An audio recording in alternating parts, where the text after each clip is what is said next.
Hey everyone, this is Saito and welcome to my Lumi guide. In this video I will tell you everything that you need to know about Lumi, the best echoes, weapons, themes, etc. But before we start, please consider to subscribe because we are almost at 200 subs and once I reach it I will make a special video about Genshin that will be pretty long, so it's gonna be worth it. Now let's get to the video. Okay, so Lumi's gameplay is probably the best one I've ever seen in this game. I think she's my favorite character to play because of just how many things she can do, and it's crazy that she's just a 4-star. So first of all, just like Danjin, she does not have a skill cooldown. Instead she will use the stamina, because as you can see we can just spam this, she will keep doing this, there is no cooldown, she can just keep doing this, but it will take some stamina. And she will have two modes, the yellow mode and the red mode, and this is proven by the color of the tail. So in this case it's the red color, so she will have some normal attacks, in this case just 3 normal attacks and that's it. But if we do the skill, this will switch and now she can run around very fast, and while you do so this little guy will just shoot around all the time and she's going to be just very fast. Now this is very cool, first of all because this guy can just shoot around on its own, like you don't even need to face the opponents, this guy just shoots on itself and it's very nice. And something that is also very nice to point out is that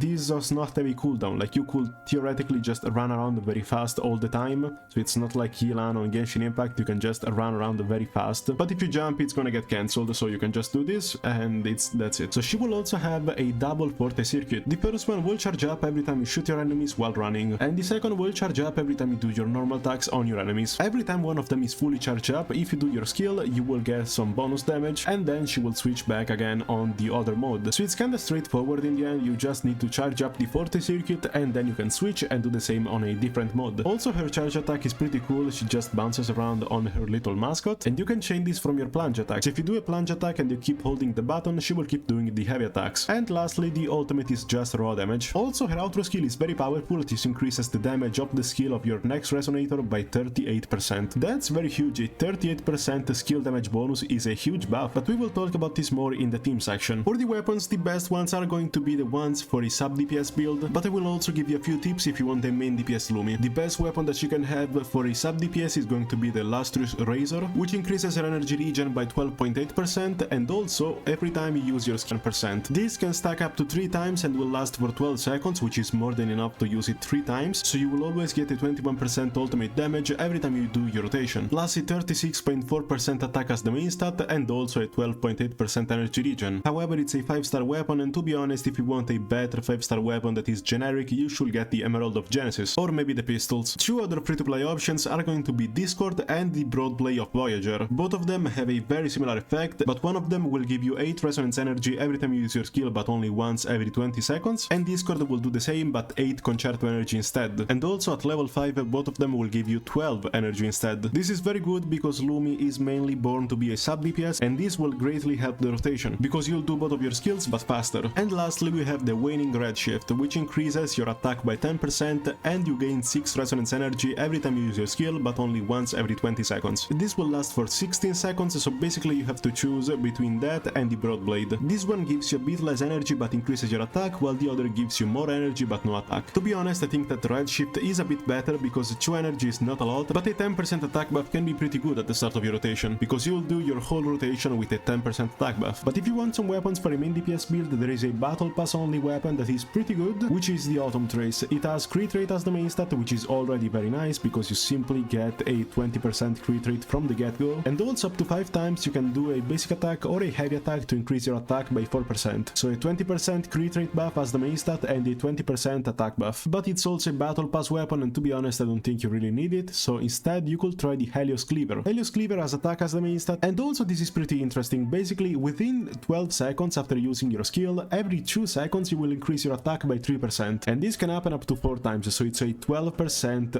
attack buff. So you have to wait some time to get the attack buff, and then it will dissipate after 6 seconds. I guess it's pretty good also because at a refinement level 5 you will gain a 24% attack buff plus the 30% main stat. But still, even as a main DPS, Lustrous Razor is still a very powerful weapon for her. Now for the echoes, she's a sub DPS, which means that Moonlit Clouds is still the best set for her. Even if Rinashita is coming soon, for now the best set for any sub DPS is by far Moonlit Clouds, and Lumi is an example. As for the main echo, you should always go with Impermanent Siren, because it gives you 10 energy, and also the next character taking action will get their damage increased by 12%, which is very nice. Just another buff for the incoming main DPS. However, if you don't have 5 pieces Moonlit Clouds, you could try 5 pieces Void Thunder, which is way better if you're playing her her as the main DPS, but usually she's not really made for a main DPS. But if you prefer to use her as the main DPS, then yes, Void Thunder is by far the best option. As for the main stats, the 4 cost should always have either crit rate or crit damage, but to be honest I always prefer the crit rate, with the best echo being the Tempest Mephis. The 3 cost should either have electro damage or energy regen, but to be honest electro damage is a bit better, and the 1 cost attack percent. For the substats, crit over energy regen over basic attack damage bonus, because in the end she does use quite a lot of basic attacks. And lastly, attack percent. Now for the Forte Priority, the best one is by far the Forte Circuit. Like, you should always upgrade this, because this is the main damage that you always deal every time you charge up your Forte bar. So both of your powered up skills are going to be depending on this scaling. But right after that you should upgrade the Resonance Liberation, because it's just some damage. Like, it's honestly just some damage. That is just something very important. But right after that, the skill is also very important. Like, these two are the main ones, the Forte Circuit and the Liberation, but otherwise the skill and the normal attacks are both very good. This still is a pretty important part of your damage, which is going to be the pounce and the rebound damage, which is the damage that you deal before doing an enhanced kill. So you won't do it as often, but it's still important to get some damage out of it. And the normal attack is also important to level up, because that's the damage that you need to get before using an enhanced red mode. So the priority is always Forte, then Liberation, and then either skill or normal attack. Both of them are mid, like they're not incredibly good, they're not bad either, they're just mediocre. Now for the main abilities, this one is pretty good. It just increases your electro damage by a little when doing the red light mode, so the normal attacks and the enhanced skill will be a bit more damaging, but that's it. As for this other one, you gain some attack buff, which is pretty good for your rotation, but that's pretty much about it. I've seen way better bonus skills, but this one is still pretty good, I guess. But something that is actually very important is the crit rate buff, because by just getting these 4 guys you will gain 8% crit rate, and also the attack bonus being very nice, as you will get a whopping 12% attack buff. Like, that's the buff that some of the weapons I told you about will give you. So there is a lot of skills that you should get, but honestly the skill and the normal attacks are like mediocre. Maybe getting some crit rate instead of an additional level for the normal attacks is a bit better, but that's up to you. Instead, this one is pretty bad, like the intro skill kinda sucks, and that's it. Okay, so for the teams, the best team I can think of is one with Changli and the Shorekeeper. The reason is simple: because of her outro skill, she will greatly buff the skill damage of your next character, and Changli does deal so much damage with the skill. I'm also happy that Changli is getting some new teams, because recently she has been getting kinda power crept, so it is very nice that she is now back in the competition. But if you don't have her, I guess you can just put Chixia, because she deals so much damage with her skill by shooting like 60 projectiles or something like that. But instead you can also use Jishi, because Jishi also has to deal a lot of damage with her skill, but not so much in the end. Changli is much better than Jishi in this case, but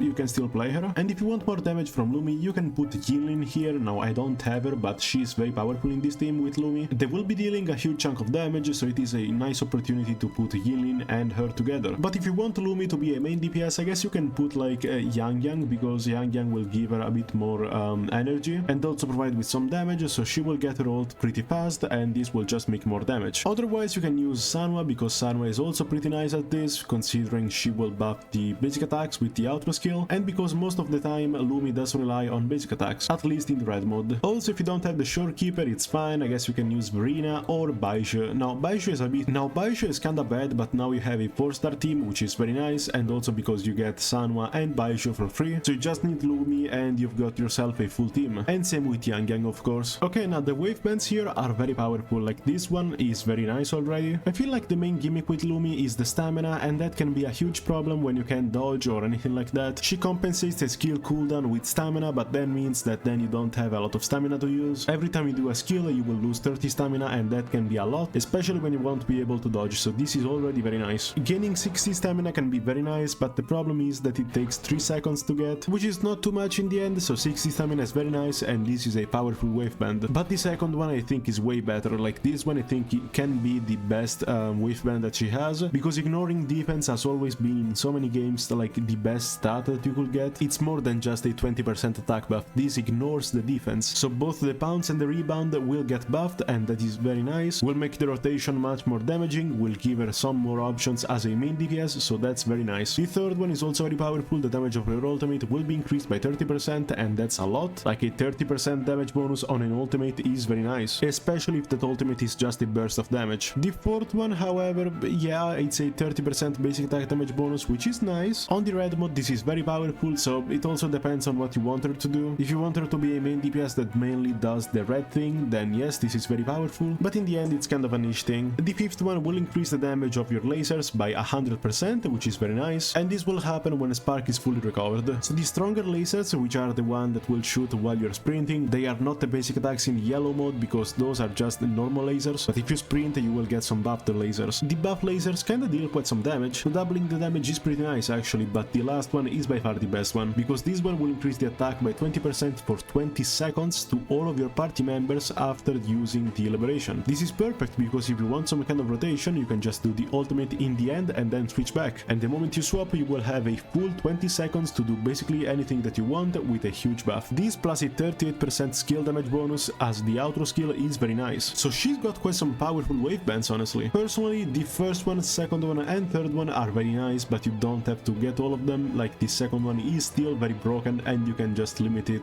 to the second one and it's fine. Okay, so in conclusion, should you pull for her? Honestly, as a 4-star I don't think you should. I don't think you should ever pull for a 4-star, but as a 4-star she's very powerful. She's very fun to play, she's incredibly dynamic, the fact that she can just run around or maybe just do basic attacks. She has some very cool animations, a very cool design, and her outro skill can be very useful even in the future, so yes, you should pull for her, but maybe in a banner where you also want that 5-star. And that's it for the video. If you enjoyed it, remember to like and subscribe, and I'll see you in the next one. Bye!